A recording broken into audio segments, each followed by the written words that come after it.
Greetings, viewers and listeners of Maritime Conversations.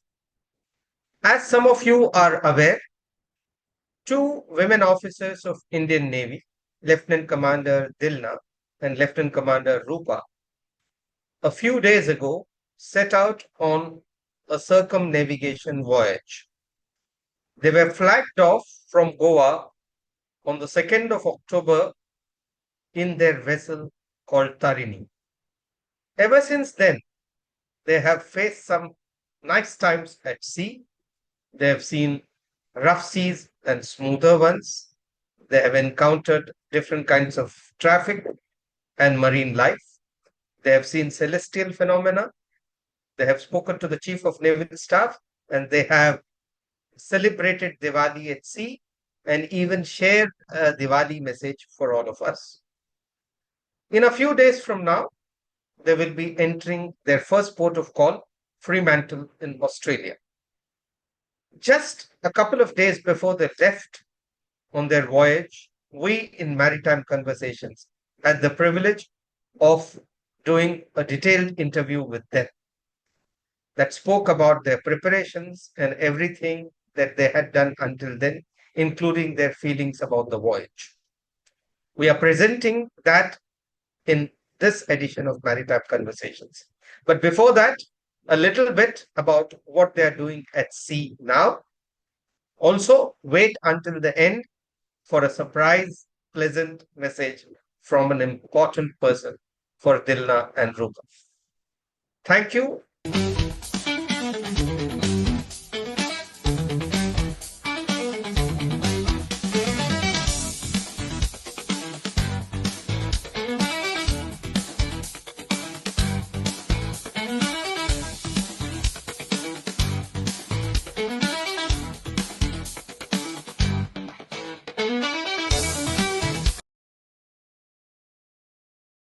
How the sea state? So the sea state is full right now. The Indian Navy and the entire country is very proud of you. We are there with you all the time. I wish you a very happy Diwali at sea. Hello everyone, wishing you all a very happy Diwali from Indian Ocean. Happy Diwali. Happy Diwali. Greetings, viewers. Welcome to yet another episode of Maritime Conversations. Last year, when we began Maritime Conversations, the first two episodes were devoted to Indian ocean sailing exploits. This was in the background of Commander Abhilash Tommy's stupendous success in GGR 2023. At that time, though, we had to make do with a small soundbite of Commander Dilip Donde because both these gentlemen were involved in other activities. This time, in this edition of Maritime Conversations, we are super excited and super delighted to have the sailing duo, the two women officers who are all set to go for Navika Sagar Parikrama II. And I'm so very much looking forward to converse with Lieutenant Commander Dilna and Lieutenant Commander Roopa, that sailing duo as we call them. I'm also delighted to have with us Captain Prashant Menon, who is the officer in charge of the Ocean Sailing Node and who has been a project officer of sorts, shepherding this program. So, welcome to Maritime Conversations, Lieutenant Commanders Dilna and Roopa. And Captain Menon, we're simply delighted to have you with us. Good morning, sir, and we are also delighted to converse with you on this very interesting subject, sir. Thank you. Thanks a lot. Dilna and Roopa, I'm very flattered to also see that you're joining us from the INSV Tarini. This is a fantastic background to have for our conversation. You're sailing on this very vessel. But let us begin, for the sake of our viewers, a little going back into your journey. Tell us a little bit, both of you, tell us a little bit about your journey before joining the Navy, what made you join the Navy. So tell our viewers a little bit about that. We could begin with Dilna and then go on to Roopa. So before joining Navy, when I was a kid, I always wanted to do the activities, adventurous activities in life. My father was very supportive of it, and that is how I joined NCC. My father was in Indian Army. He got retired after 15 years of service, and then he joined NCC as a driver, and that's how I got motivated to join NCC, and I joined Nan Kerala Girls Battalion NCC Calicut. Then I pursued shooting through NCC, and I have participated in various camps and representing Kerala and Lakshadweep Directorate in shooting. And eventually I started preparing for nationals, South Zone Championships and all, and I was representing Kerala soon after 2 to 3 years after I commenced shooting. At the same time, I was into cricket. I was part of Kerala cricket team. I was played for Kerala under 19 for 3 years. So I was into all these activities, and when I joined NCC, I already knew that what I wanted in my life. My goal was already set to join the defense forces, and I thought I should work towards it. And after completing my 10th standard, I have taken, I was a commerce background student, and then I completed my graduation in BCom. And immediately after completion of my BCom graduation, I applied for SSB interview, and I attended almost 5 interview for Army. But I got merit out almost 5 times because of the vacancy issues, even after clearing the SSB and medicals, which was beyond my control. But in Navy, I got merit in, and that is how I joined Navy. Almost 7 years of dream had come true, to be frank. And after joining Navy, I was into Navy shooting. I got selected to Navy shooting team. I was in Navy shooting team for a year, and and that is how I because of the professional commitments, I couldn't pursue my shooting further. And initial appointment was in Garuda, which is in Kochi. So I was a logistic officer. I'm a logistic officer, and I got posted in Garuda. That was my first appointment, and then my second appointment was in Visakhapatnam, in Naval Dockyard. And that is when Navy asked for a volunteers for a circumnavigation, and that is how I opted for it. I felt like it's a great opportunity, and which I always want to do. I've been doing the desk job for 9 to 5 job in the office, and I really felt like there is a requirement to go back to what I was. So I grabbed the opportunity which Navy had given to me, and I opted for it, and I went for the selection, and I continued sailing. That is how I started sailing. I had no sailing background before joining Navy.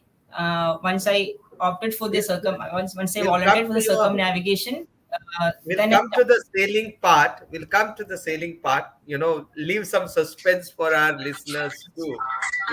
But I'm so delighted by your story.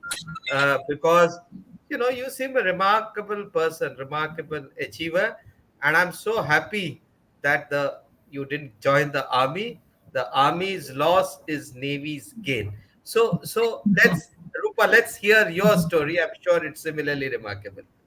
Sir, I studied all my schooling in Kadalur, and during school I was not much of a sports person, but I was made a group captain of a house in the school, and that's when I got into all kinds of sports.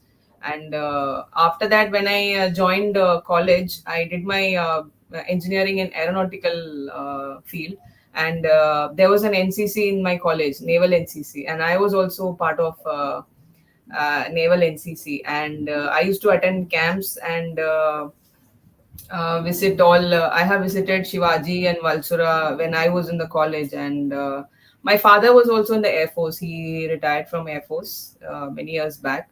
And since then, always wanted to join Navy.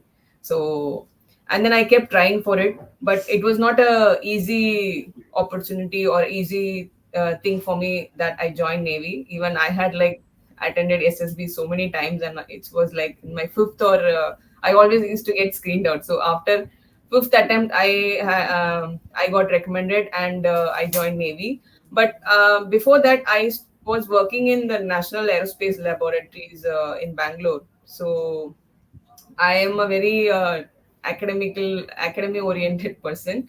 So I was into the technical field, and but although I was there, my heart always wanted to be in uniform and join Navy. And so even though I was working outside, I used to apply and then go attend the SSBs, and finally I joined Navy. And I joined in the Naval Armament Inspection branch of Navy. And um, I did all my sub courses for 3 years in Navy, and then I got my appointment in Bombay. And so I was working as a Naval Armament Inspector Officer in Bombay. So So wonderful. that's I mean, how I joined Navy. no, lovely, Rupa, because we got this lovely two similar and yet divergent backgrounds. You both NCC trained people. You both made many efforts to join, and that speaks hugely about your determination. You both have service background, Air Force and Army, getting into the Navy. I think Navy is super delighted to have you. Uh, but importantly, there are similarities and there are different backgrounds, logistics, technical. So now let's go to the second question. Because our viewers are eager to know what made both of you. I mean, of course, there's a sportsy outlook, and there's probably a desire for adventure. But what made both of you opt for Navika Sagar Parikrama ocean sailing? I mean, it's a lot of daring, right? So what made you go for this expedition, so to say? So for me, sir, I always like to I like challenges in life. So that is how, since I've always been part of all adventurous activities, sports activities. So I always wanted some challenges in life. So that was a time when Navy asked for volunteers for circumnavigation, and I felt like that's the only opportunity which I'll get. I'll not get another opportunity, so I should grab it. So I just volunteered for it. Um, but in Navy, like because of the professional commitments, we there are times where you can't be spared and all. But my immediate boss were so supportive, where he allowed me to volunteer for it. So that is how I volunteered for this circumnavigation, sir. And immediately after volunteering for this circumnavigation, we got transferred to ocean sailing node. And and progressively our training also have started. So the reason which I joined in immediately I could volunteer for this was the person which I was when I was a kid. Being an adventurous person, I always wanted challenges in life, and I think I always thought it will make me happy, because doing a desk job from 9 to 5, or it was not making me happy. So I thought it's a great opportunity, and I just grabbed it. So, Rupa, Dilna hates desk jobs and she loves adventures and experiences. What about you? So I'm very I wanted to be. I joined NAI because I wanted to be in the technical arm of Navy. So because I was working into technical field, so I always felt like I should contribute in the technical branch of Navy. And but I was more into. I was doing several projects of in my previous appointment also. I was write papers and all that. But then I feel like sailing was a kind of calling for me. It was just one random accidentally I volunteered for WNC Golden Jubilee Expedition, and that was the first time I ever sailed. Although I was a naval NCC, I had learned about all the basics of knots, seamanship, semaphore, and all that, but I never got an opportunity to sail. This was the first opportunity I got to sail, And after that, actually, to be honest, I decided I will never sail again because I was very badly seasick. And I don't know, but this is the thing with sailing, that if it gets to you, then you don't want to leave it. Like, you want to have more and more. So after that first expedition, I started learning uh, small boats, dinghy boats. So I was in INWTC Bombay. So I was posted in Bombay. So I used that opportunity to go learn sailing, basics of sailing there. And slowly I started sailing with the more sailors and people who know sailing there. And I started participating in competitions, inter-command and intra-command naval championships, and also like Sail India. And I had gone for trials for military games, and I had crewed with my course mate Praveen Prabhakar. So we were a very good team, and we both were sailing in the 470 class of boats. And that's when this volunteership had come. So it was a complete transformation for me. Like, I was doing my job as my duties as NAI, but then suddenly it was sailing, and I realized like how technical this sailing sport is. Also, it really challenges you very professionally and mentally. So that was a biggest challenge. And I have found that I always put myself in voluntarily, I put myself in challenging positions and challenging situations, and then I wonder like, why am I here? Why are So you this doing it? happened, and this is a this Yeah, go ahead, go so ahead. this really challenges me every day.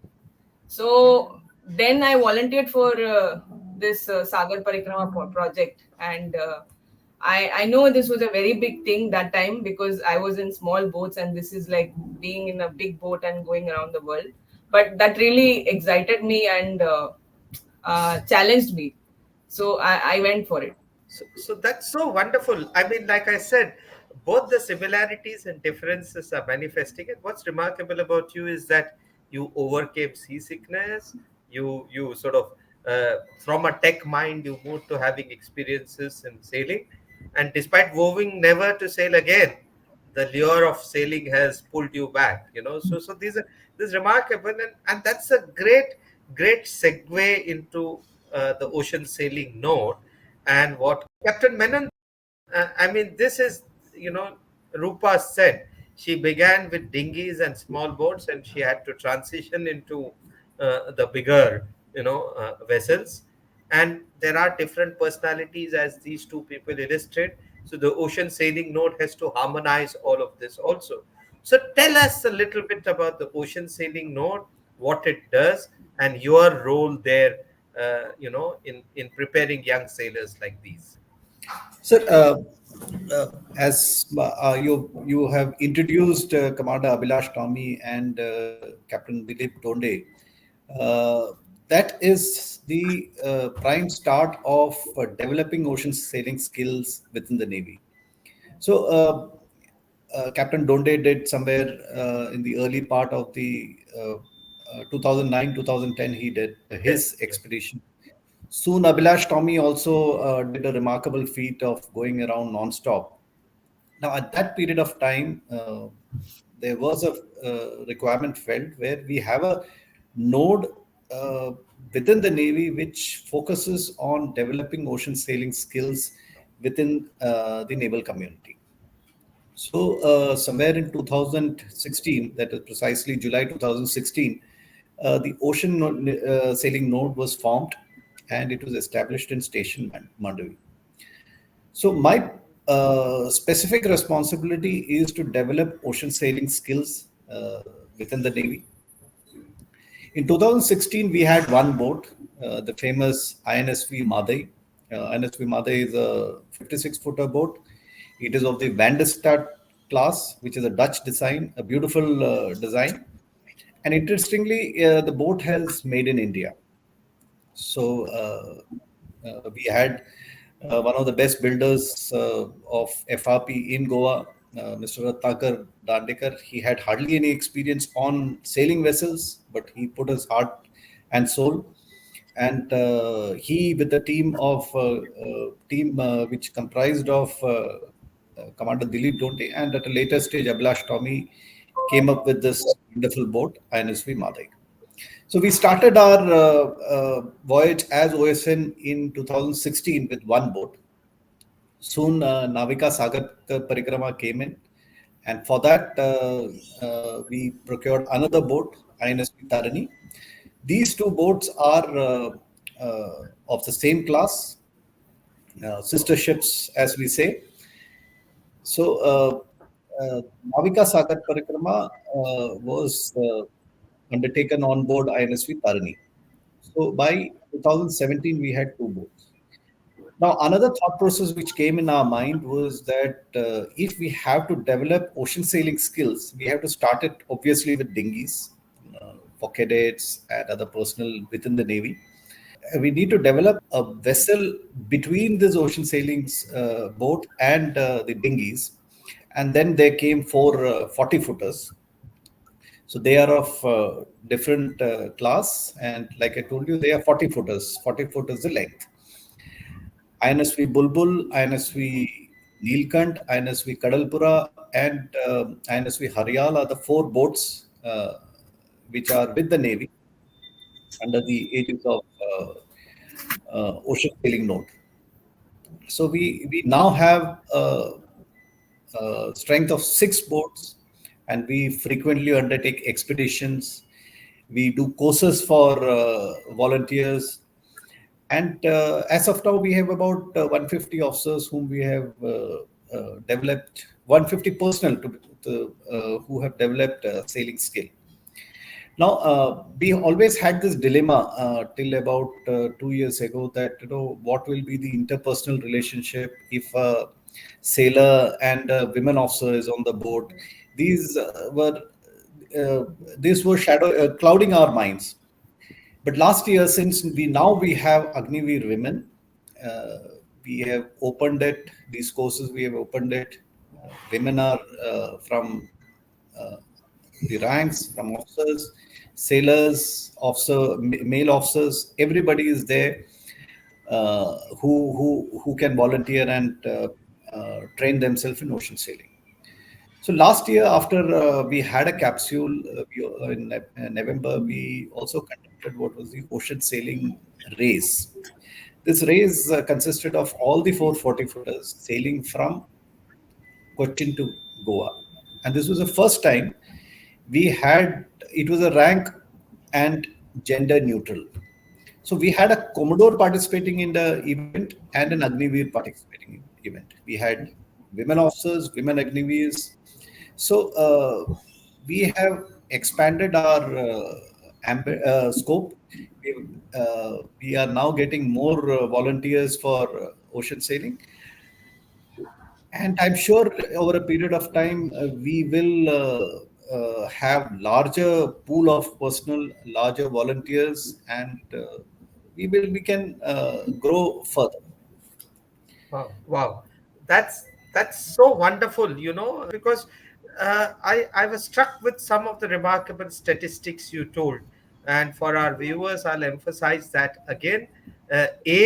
You have trained about 150 personnel since starting just less than a decade ago, and that's remarkable statistics for the number of people you put out on ocean sailing. You got now 6 vessels, so there's kind of dedicated ocean sailing infrastructure that is available to the ocean sailing node.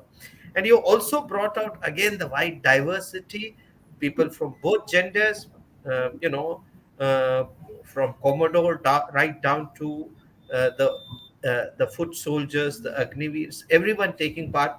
So it's truly become, I think, now a sort of uh, great ocean, if I can use the analogy, into which many streams are merging.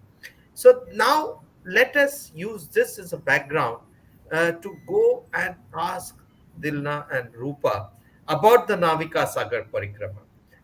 Obviously, an expedition like this, circumnavigation, sailing, not using engines. This is just to let our viewers know that you will not be using engines at all, except just when entering and leaving harbor. You know, so to do that and to travel all around the world to about 40,000 kilometers or so is over 8 months. That takes a lot of courage, that takes a lot of preparation. So tell us, how did you prepare for this voyage, Navika Sagar Parikrama II? The preparation for Navika Sagar Parikrama started soon after we volunteered, sir. In 2021, by December, we started our training.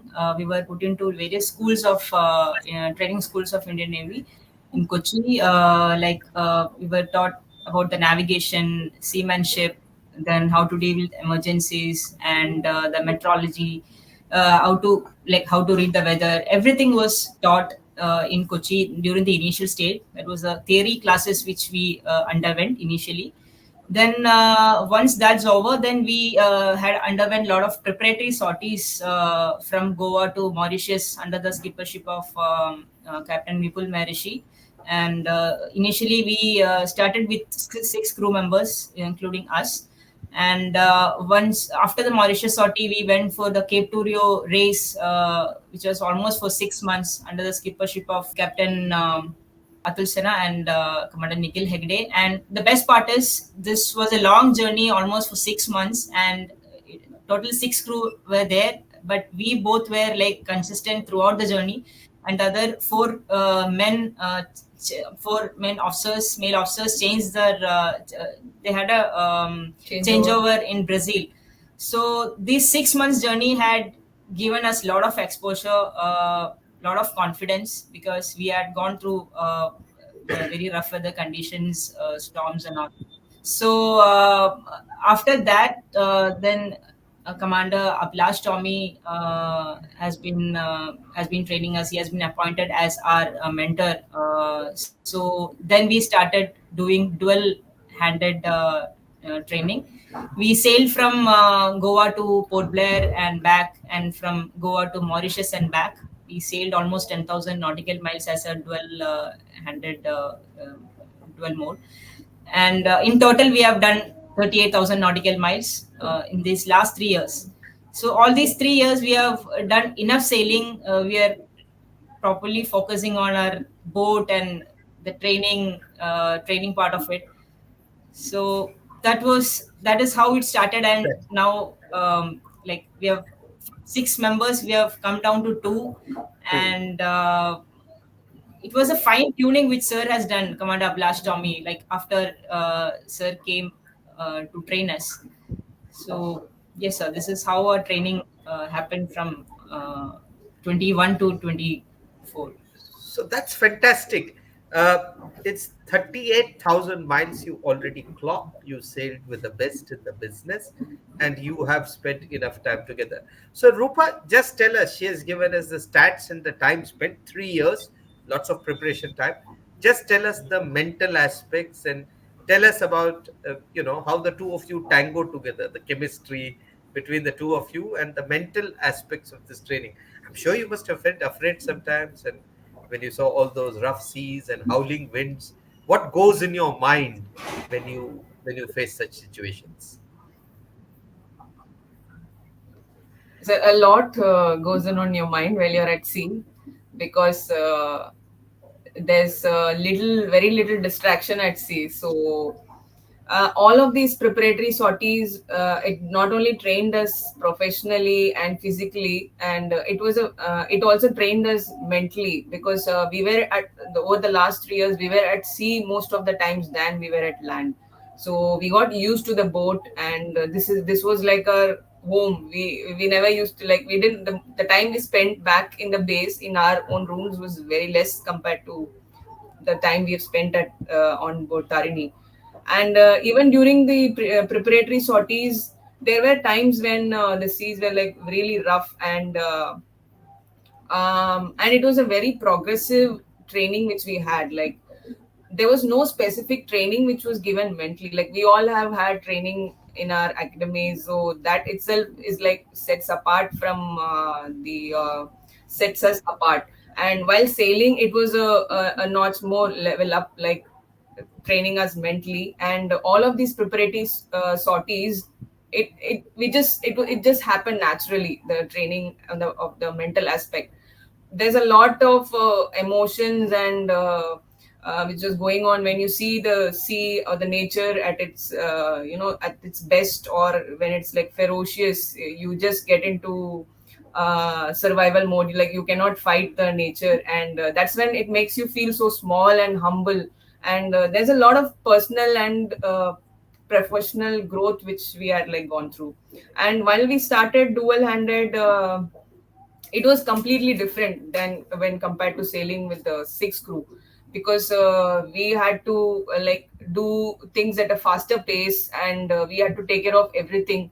And we also had sleep deprivation, and but there were days when we were sleep deprived, and we had to like keep pushing because the weather was rough. And but we kept going, like, and we have, over the last 3 years, we both have been together for a long time, so this has given us enough time to know each other. And we now know what are the positives and negatives of, we've been in close proximity, and that has led to learn each other better. And now we know how to deal with it, also to use it to our advantage, and not, although I know she knows what's are my negatives and positives, and I know what's her negative and positive. So now how we know how to deal with it, and that has really made us a good team. That's so wonderful to hear that, Captain Menon. That was delightful to hear these two lovely people talk about how they have prepared over last 3 years, and also the interpersonal chemistry. And I can see you have played a great role, because they were so understated, so matter of fact about their preparations, and so both, you would say, both pragmatic and philosophical at the same time. So now you tell us from the OSN side, how did their training and administration and functioning and other things happen uh, at the ocean sailing note? What were the challenges as the project officer that you saw, specific to NSP2? So to be very frank, both the officers were very modest in saying that their training went very smooth, but no training goes very smooth.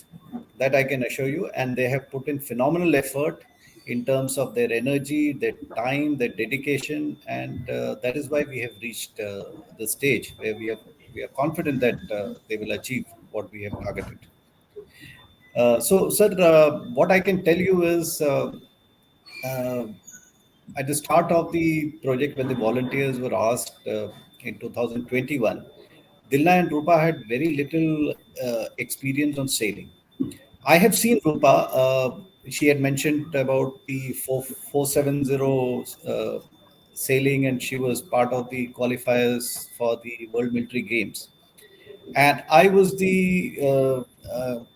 one of the juries in the water, and I could immediately say that she has a very good sense of understanding the winds and the sails.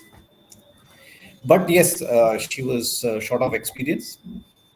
Over the 3 years, I can assure you that the kind of devotion both the women officers have put towards understanding the nuances of the ocean sailing, and having shown the maturity and willingness to learn from various skippers and the mentor, is credit to them. We started with Captain Maheshi. Captain Maheshi had taken them during the selection process as well, where he was the skipper. He skippered them along. Thereafter, they sailed with Captain Atul Sinha, and then Commander Hegde, and then came in Commander Abhilash Tommy. So, in spite of having different instructors who were training them on water, uh, each of the coaches have different styles, but they could mold themselves and grasp and learn what they can. In these 2 years which they were there in Ocean Sailing Note, that is from May 22 to today, they have spent more time at sea, and even when they are in harbor, they have spent most of their life on the boat. Every day they have a schedule of almost 12 hours in the boat if they're in harbor, which includes maintaining the boat, repairing the boat, going for a small sortie within the channel, sometimes outside into the sea and come back. And I can tell you, they hardly had any personal time.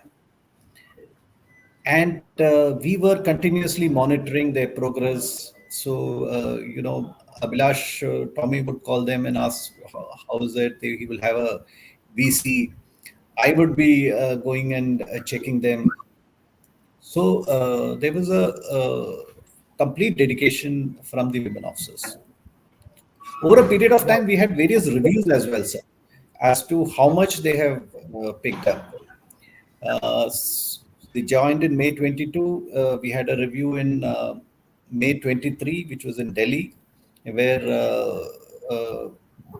we could grasp and understand that the women officers are ready to graduate from being a crew to a skipper, and they could move in a dual mode for expeditions.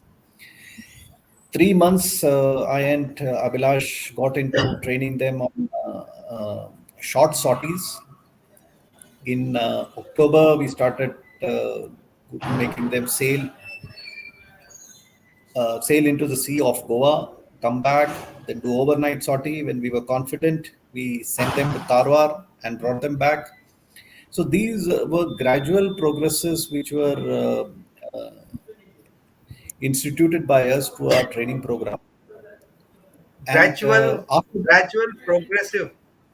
Yeah, I mean, I like that phrase that you said, gradual, so progressive, progress. and reviewing. So Yes, that sort of that sort of indicates, a very yes, institutional approach by the Navy. Is that correct? yes. Yes, sir, absolutely, sir. And I can't say that it was done all on our behest. NHQ was consistently monitoring. I was expected to make a fortnightly report on their progress, which used to be monitored by CPS himself. So they were also having a very close watch on what is Yeah, happening on ground. yeah. So So, thereafter, so we had a board between I and Abhilash had a board to review whether the officers are ready to go on a uh, expedition within Indian waters. yeah, So that was the first step. We did that. They touched Cochin. From Cochin, they sailed to Chennai. And interestingly, sir, when they were closing Chennai, they were hit by a storm. Chennai was having a cyclone at that time, and while we were monitoring, I got information from Noik, Tamil Nadu, that he could see the boat early morning from 6 o'clock, and it took them 7 hours to reach because of the strong winds which were opposing them. And I was very happy that they are experiencing something which is tough. yes. And when they came back, my first question was, "What are the defects?" Uh, Sir, to my surprise, they said, "Sir, there's no defects." huh, So that means they had learned to tune their sails well. They had looked after their machines well, and it made me extremely happy that in these rough weather, the women officers have learned to use their engines, sails correctly. That was like a graduation for them, sir. yeah, yeah. Then they sailed to Port Blair. I was asked whether an escort is needed for them, and I could confidently say that they don't need any escorts anymore. They sailed to Port Blair, and from Port Blair, sir, they came back to Goa without any stoppages. So this is remarkable. This is remarkable. Commander Menon, this Captain Menon. My apologies. This is, there's that African proverb that it takes a village to raise a child. Like that, I guess, preparing Dilna and Roopa, the Navy has invested a great deal, right from Naval Headquarters, the Indian Naval Sailing Association, Southern Naval Command, OSN, the boat builder Ratnakar Dandekar and his team, and the coaches that they have had. So as we go to the towards the end of our program, I want to ask a couple of things to Dilna and Roopa, and this is about something that probably many people have not known and heard. So, Dilna, I want you to tell us a little about the time when you went to Delhi all alone, with only your father knowing, and why did you do that, and how did that transpire? And Rupa, I want to tell you, because that great grand old man of Indian sailing, Admiral Avati, I don't think Dilna has met him or seen him. You have seen, and you know that he's been a big inspirational figure behind ocean sailing. So, a little bit about what that experience felt for you. So both of us give a bit of personal peep into these experiences of yours. Please go ahead. So, sir, I was into, as I said, I was into shooting, and I was representing Kerala team in nationals. So I was going for the Indian team trials. I wanted to go for the Indian team trials at Delhi, which was happening in Delhi, and I was in ninth standard. So I always used to travel with someone because my father and mother was not comfortable in sending me alone because yeah. So so the day when I boarded the train, my coach was supposed to be in that train, was supposed to board from Thrissur, but he couldn't embark the train because of some personal issues. And I immediately, I got really scared. What should I do? I was clueless, and I immediately called my dad, like, what shall I do right now? Because I really wanted to attend this, because this is one of the milestone to reach to the next level after the nationals. To go for the internationals, you have to clear all the three trials. So this that competition was very important for me, and I picked up my phone and called my father. I told him about the situation, and what he said was, he just asked me one question: "Do you really want to attempt this?" So I said, "Yes, I really want to go for this." Then he said, "You just go ahead, and we'll not inform mom about this because mother might get scared about it. So we will not inform her. You just go ahead. I'm with you." And that is how I started my journey uh, alone. Wherever I used to go, it was always with someone along with me. But that moment when my father told me, "You just go ahead, I'm with you," that sort of, like, it was a great initiative by, I would say, because like, if he had not given that courage for me to go through that journey, I wouldn't have traveled alone anytime. And that journey itself had given me a lot of experience. And That was and that was after the I reached turning there point. for the, That was the yes, turning that was a point in your turning life. point, sir. And once I, yes, Yeah, go yes, ahead. definitely, sir. And once I reached Delhi, I gave a call to my father. I said, from now onwards, I don't want anyone to travel with me. I'm capable of traveling alone, and I felt like traveling itself will make you a better person. You will learn a lot of things, and it give you a lot of experience. So I realized that that the coming competitions or wherever I'm traveling, I should be like alone. And I would say my father didn't sleep the entire night because he was so much tensed. Because my mother also doesn't know that I have traveled alone, but everything went smoothly. And yes, sir, that was really a turning point, and yes, sir, it has given me a lot of satisfaction. Yeah. So Rupa, this 2018 sailing was also when you vowed not to sail, but you had the occasion to at least experience what it was with Admiral Avati flagging you off. Tell us about that.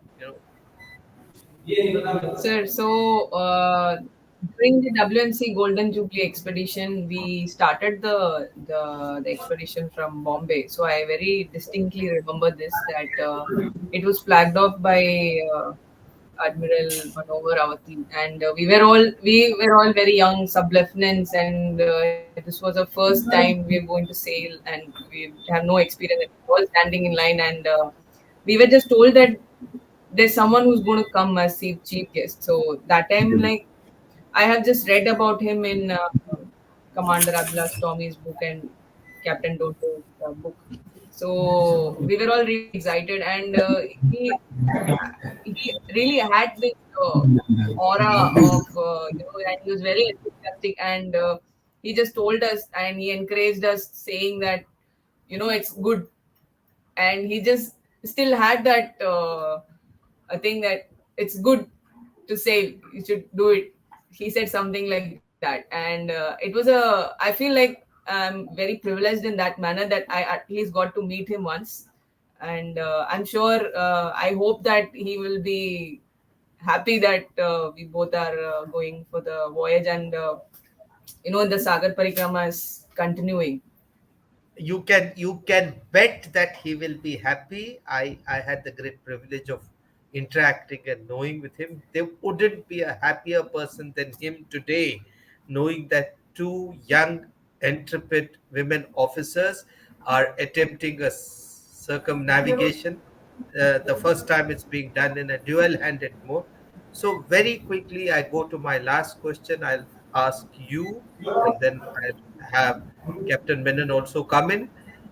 This relates to, I'm sure, having said all this, there's both some excitement and apprehension, but you are quietly optimistic. You're prepared well.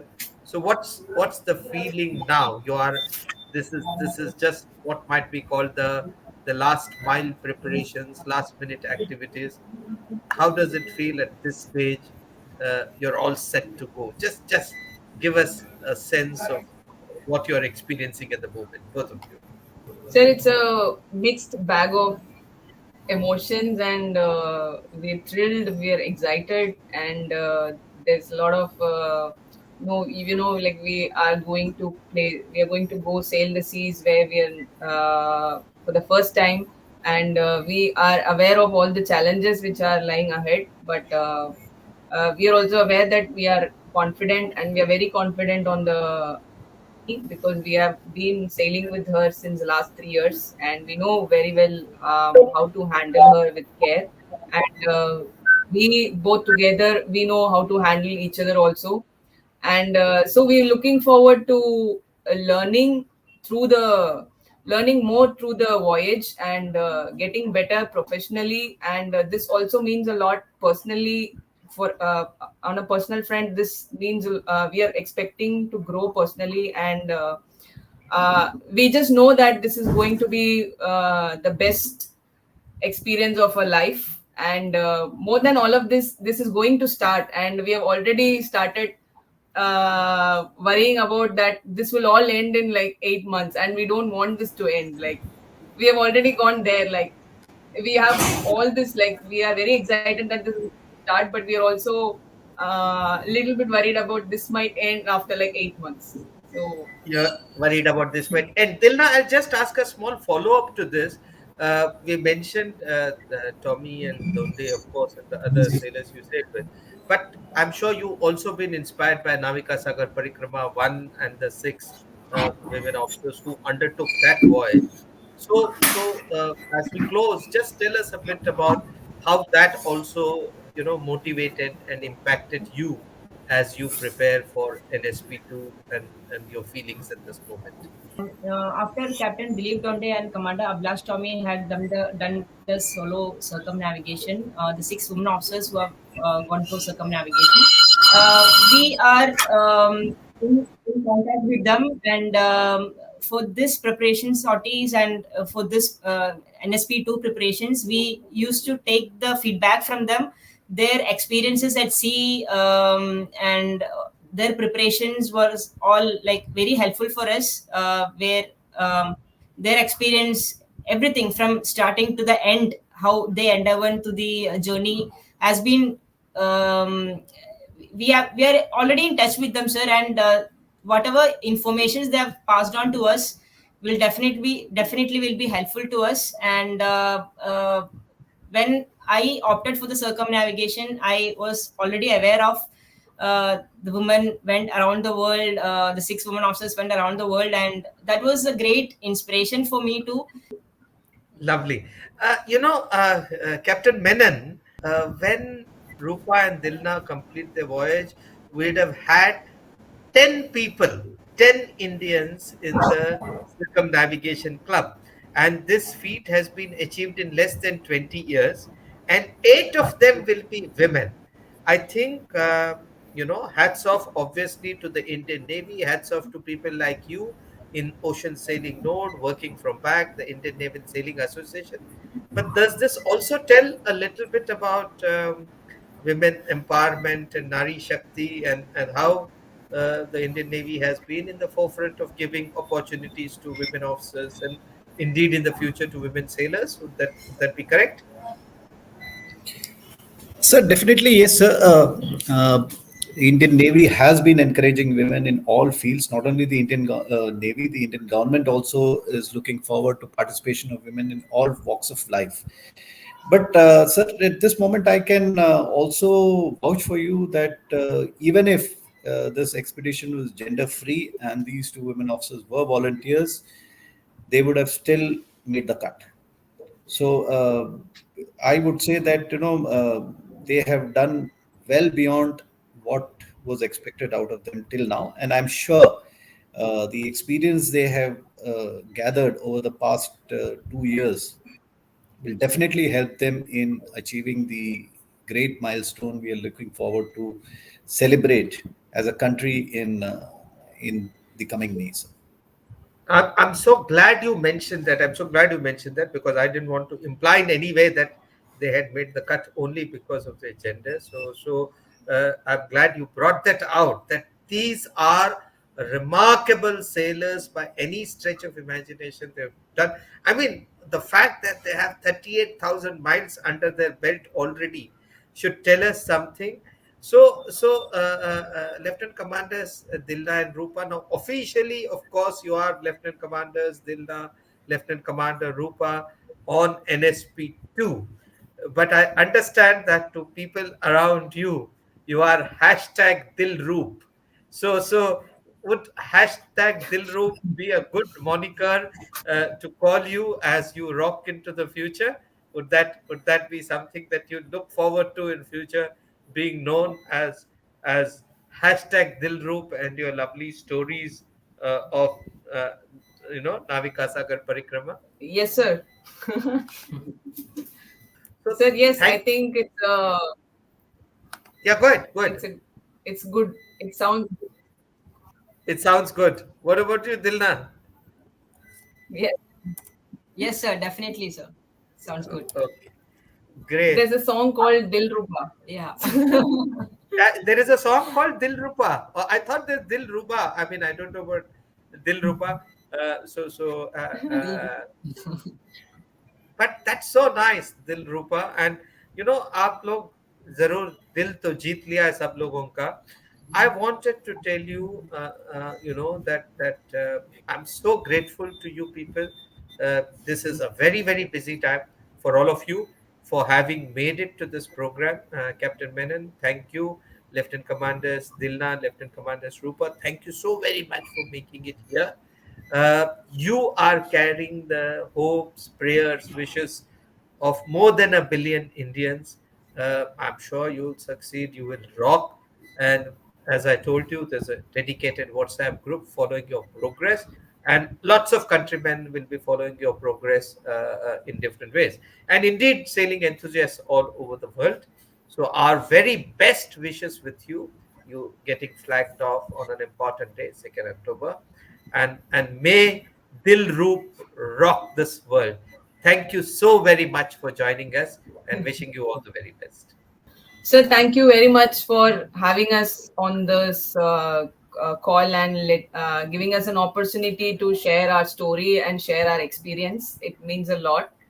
And this is a very great thing. And thank you for the opportunity for letting us share our experience. Thank you very much, sir, for hosting us. It was indeed a wonderful interaction which we have had. And I hope this particular interaction encourages more Indians to take this wonderful, adventurous expedition, which they are doing. And even if a good number of Indians start undertaking ocean sailing within Indian waters, these two women officers have done their part to develop ocean sailing in the country. Absolutely, absolutely. I think that's a wonderful way to end this program. So salute all your efforts, and thank you once again. Hi Dilna and Roopa, I want to introduce you to somebody very, very special who's got a beautiful message for you. Hi Dilna, hi Roopa, I'm so proud of you guys. I'm standing right here next to one of my champions and he's told me about your beautiful journey. I really believe in you guys. Right now you're just about coming around, entering into Australia. We're thinking about you, we're praying for you, and we are all as a nation coming behind you and supporting you. You've got 1.4 plus billion Indians supporting you. God bless all of you. Godspeed, and we'll see you around the other side. Jai Hind. Brilliant, Jai Hind. Thank you, Leander.